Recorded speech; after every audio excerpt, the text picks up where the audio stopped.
Assalamualaikum warahmatullahi wabarakatuh. Nama saya Ahmad Nabi Haidar dari PBA 2C dengan NIM 2281020078. Saya akan memenuhi tugas dari mata kuliah Madkhal Ilmi Al-Lughah. Di sini saya akan menjelaskan tentang semantik. Kita membahas tentang pengertian semantik.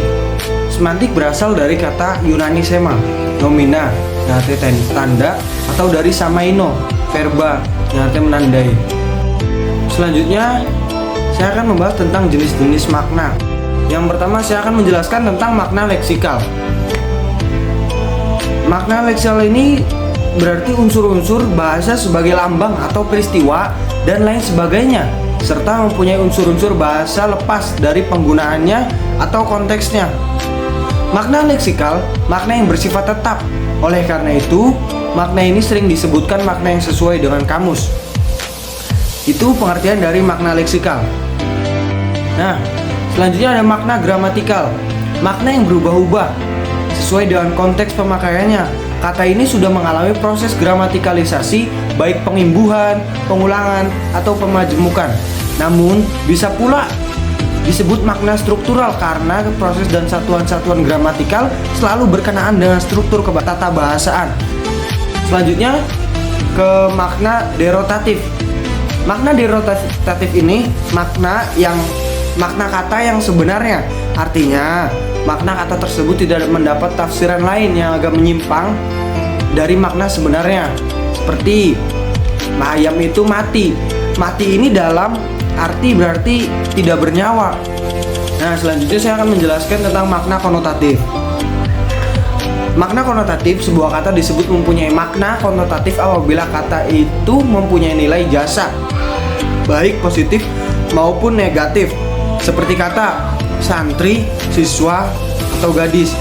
Nah, makna asosiatif, makna kata yang berkenaan dengan adanya hubungan kata dengan sesuatu yang berada di luar bahasa. Contoh, melati berasosiasi dengan sesuatu yang suci atau kesucian.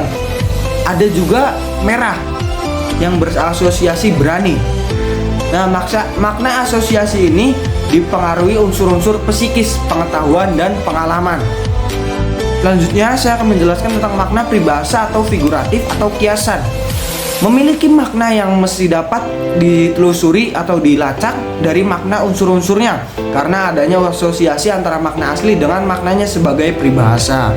Contoh, peribahasa seperti anjing dan kucing.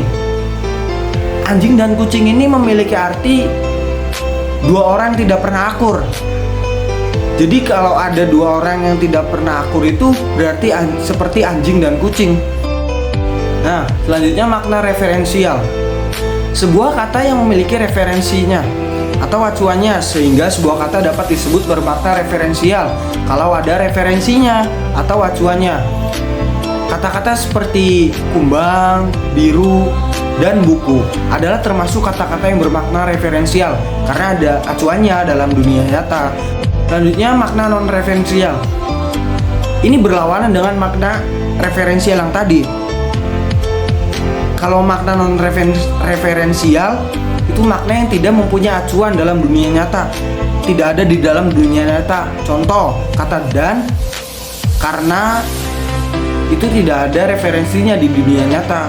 Kata-kata tersebut tidak mempunyai acuan dalam dunia nyatanya. Nah, selanjutnya jenis makna idiomatik. Makna idiom, makna yang tidak dapat diramaikan dari makna unsur-unsurnya baik secara leksikal maupun gramatikal. Jenis makna idiomatik ini dibagi menjadi dua. Ada idiom penuh dan juga idiom sebagian. Nah, idiom penuh. Yang pertama, idiom penuh. Itu semua unsur yang berlebur menjadi satu kesatuan sehingga makna yang dimiliki berasal dari seluruh kesetaraan itu. Contoh, banting tulang yang arti bekerja keras, atau meja hijau yang artinya pengadilan. Selanjutnya ada idiom sebagian. Idiom yang salah satu unsurnya masih memiliki makna leksikalnya sendiri. Contoh, daftar hitam. Daftar hitam itu daftar nama orang yang dicurigai atau bisa dianggap bersalah. Selanjutnya saya akan menjelaskan tentang relasi makna. Relasi makna ini hubungan antara makna yang satu dengan makna yang lain. Prinsip relasi makna ada 4 jenis, yaitu satu, prinsip kontiguitas, yang kedua ada prinsip komplementasi, yang ketiga prinsip overlapping, dan yang terakhir ada prinsip inklusi. Nah, selanjutnya saya akan menjelaskan tentang sinonimi. Relasi makna antar kata, frasa atau kalimat yang maknanya sama. Seperti jenuh, itu yang berarti bosen. Kecil itu mungil. Nah, itu contoh kedua. Nah, bisa juga saya, aku, hamba, gua, aneh. Itu contoh dari sinonimi. Selanjutnya ada polisimi. Polisimi ini menunjukkan bahwa satu kata atau frasa memiliki lebih dari satu makna. Seperti bisa. Bisa ini kan bisa diartikan lebih dari satu makna. Contoh, bisa yang terdapat di ular. Itu kan racun tuh, disebutnya bisa. Dan juga bisa karena mampu. Itu kan bisa itu berarti mampu. Contoh yang kedua, ada kursi. Kursi ini kan yang sering kita sebut tempat duduk.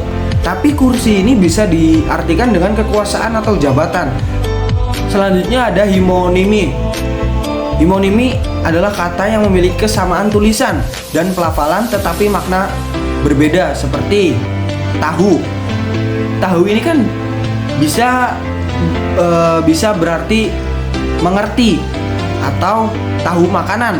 Saya tahu berarti saya mengerti, atau saya ingin makan tahu. Maksudnya itu tahu yang makanan. Selanjutnya ada antonimi atau oposisi makna. Relasi antar kata yang bertentangan makna, seperti panas, dingin, terus besar, kecil. Nah, pertanyaan, apa benar suatu kata hanya dapat dipertentang dengan satu kata lain saja? Selanjutnya ada hiponimi. Semacam relasi antar kata yang makna berwujud atas, bawah, atau dalam suatu makna terkandung sejumlah komponen yang lain. Contoh, nama, Januari, Februari, Maret, April, dan nama-nama bulan yang lain. Segitu saja yang bisa saya sampaikan di presentasi kali ini. Presentasi ini untuk memenuhi tugas madkhol ilmiah lughah. Kurangnya mohon maaf. Wallahul muwaffiq ila aqwamit thoriq. Wassalamualaikum warahmatullahi wabarakatuh.